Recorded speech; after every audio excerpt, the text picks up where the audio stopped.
अस्सलामुअलैकुम वरहमतुल्लाहि वबरकातुहू। तो इस वीडियो में हम बात करने जा रहे हैं कि मर्द और औरत, लड़के या लड़कियों के लिए जो नौजवान और बालिग हो गई हैं, जवान हो गई हैं, उनको ज़ेरे नाक बाल काटने, जिसको इंग्लिश में प्यूबिक हेयर बोलते हैं, उसको काटने का क्या हुक्म है और हमें कब काट लेना चाहिए और इसकी क्या हिकमत है वगैरह वगैरह हम इसके बारे में समझेंगे। तो मैंने आपको पहले भी बता दिया था कि सफाई और पाकी, साफ़ सुथरा रहना ईमान का हिस्सा है। तो जब ईमान का हिस्सा है तो मुसलमान पर ज़रूर ये लाजिम है कि वो हमेशा साफ रहे और पाक रहे। और सफाई और पाकी का एक हिस्सा ये भी है कि हमारे बदन के जो गैर ज़रूरी बाल हैं, ख़राब बाल हैं, उसको भी हम साफ़ करते रहें। तो हदीस शरीफ में आता है कि हुज़ूर सल्लल्लाहु अलैहि वसल्लम ने इरशाद फरमाया, अल फितरतु खम्सुन औ खम्सुन मिनल फितरा, यानी 5 चीज़ें ऐसी है जो नेचर की चीज़ें हैं, यानी हमें वो नेचुरली करनी ही चाहिए।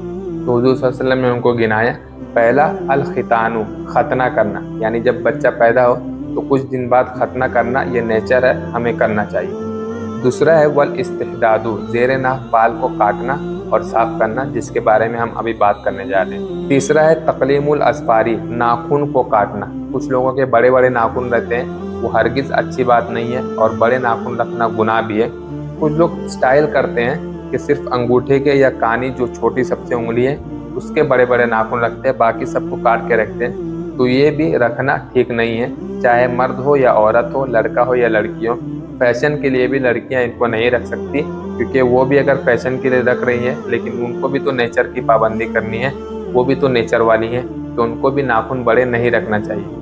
अब फिल्मी स्टार को देखें या किसी को भी देखें, गलत जो भी कर रहा है, शरीयत के खिलाफ जो भी अमल है, वो गलत है, चाहे हर लोग उसको करे, गलत तो गलत ही रहता है। चौथी चीज़ जो हुज़ूर सल्लल्लाहु अलैहि वसल्लम ने इरशाद फरमाई वो है नतफुल इब्ती, यानी हमारे जो अंडर आर्म है, ये बगल के जो बाल रहते हैं, उन्हें निकालना, उन्हें साफ करना।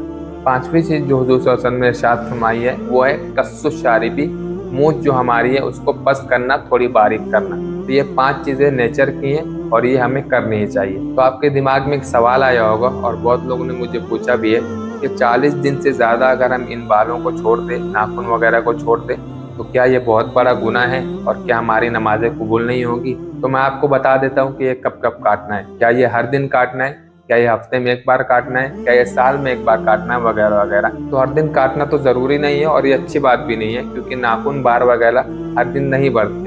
तो आप ये कोशिश करें कि आप जुमा जो बहुत पाक दिन है, जुमा का दिन बहुत अफजल समझा जाता है, तो जब जुमा का दिन आए और आप जब नहाने जाते हैं, गुस्ल करने जाते हैं, तो उससे पहले आप थोड़े थोड़े इनको साफ़ कर लें। तो अगर आप थोड़े थोड़े हर हफ्ते साफ़ करते रहेंगे तो ये बड़े भी नहीं होंगे और आप जब इनको साफ़ करें तो आपको परेशानी भी नहीं होगी। तो जुमा आप साफ़ करने की कोशिश कर लें, या तो जिस तरह आपको मुनासिब लगे। अगर आपको मुनासिब लगता है तो हफ्ते में एक बार जुमा के दिन कर लें, या तो 2 हफ्ते में कर लें, या 20 दिन में कर लें, या 30 दिन में, जिस तरह आपको मुनासिब लगे वैसा आप कर लें। लेकिन 40 दिन से ज़्यादा ऊपर करना ये गुनाह है।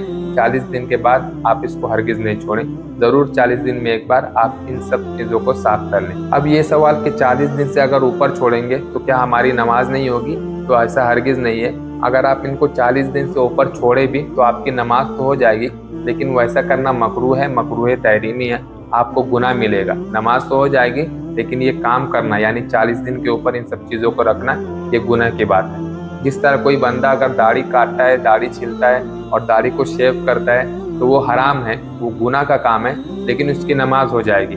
तो उसी तरह ये सब बाल भी या फिर इन सब चीज़ों को भी लंबा छोड़ना, 40 दिन से ऊपर छोड़ना, ये हराम नहीं है, लेकिन बहुत बड़ा गुनाह है, और इससे लेकिन आपकी नमाज हो जाएगी, उसमें कुछ प्रॉब्लम नहीं होगा। और ये जो 40 दिन के ऊपर ये चीज़ें नहीं जाना चाहिए, उसी के बारे में हज़रत अनस रज़ियल्लाहु अन्हु इरशाद फरमाते हैं, अल्लाह नतरुका अक्सर मिन 40 लैलतन, यानी जो हमारे अंडर आर्म के जो बाल वगैरह हैं, हमारे जो नाखून हैं, हमारे जो ज़ेरे नाफ बाल हैं, प्यूबिक जो हेयर बोलते हैं, वो हमको हुक्म दिया गया है कि हम 40 दिन के ऊपर इन चीज़ों को ना छोड़ें, 40 दिन में एक बार ज़रूर इसको साफ़ कर लें। और इसके अलावा हम अगर साइंटिफिकली देखें कि हमें ये सब क्यों साफ़ करना चाहिए, इससे छोड़ भी दें तो चलेगा क्या?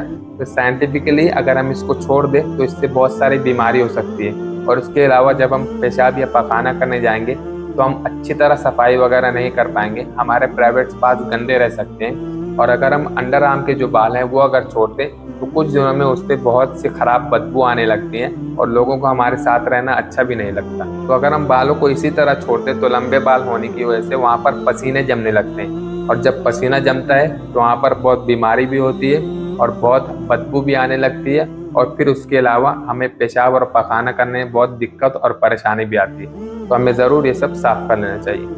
अब आखिरी आपका सवाल ये हो सकता है कि इसे कितना साफ करना चाहिए, यानी ज़ेरे नाफ, यानी हमारी जो टोन है जिसको हम बोलते हैं उसके नीचे से लेकर हमें साफ करने का हुक्म दिया गया है, तो कितना साफ करना चाहिए। तो आप आसानी के लिए ये समझ लें कि आपका जो प्राइवेट पार्ट है वो जहाँ जहाँ टच करता है, वहाँ पर जहाँ जहाँ बाल होते हैं, सिर्फ आप वो हिस्सा साफ कर लें। आप ज़्यादा ओवर भी ना करें, वरना आपको कुछ प्रॉब्लम में बीमारी हो सकती है या तो कुछ कट्स वगैरह लग सकते हैं। आपको जितना समझ में आए आप उतना साफ कर लें, जिससे आपको आसानी हो चलने फिरने में, उठने बैठने में, आप उतना साफ कर लें। और आपके जो प्राइवेट पार्ट जहाँ जहाँ टच होते हैं आप वहाँ साफ कर लें, और उसके अलावा ज़्यादा इसके बारे में ना सोचें, ज़्यादा वसवसे में ना पड़ें। दिन को आसान समझें और आसानी के तौर पर आप पाकी से रहें, सफाई से रहें और अल्लाह ताला की दीन पर अमल करते रहें। तो अल्लाह ताला हमें इबादत के अलावा पाकी और सफाई का खास ख्याल रखने की तौफीक अता फरमाएं और लोगों तक भी ये सारी बातें फैलाने की तौफीक अता फरमाएं।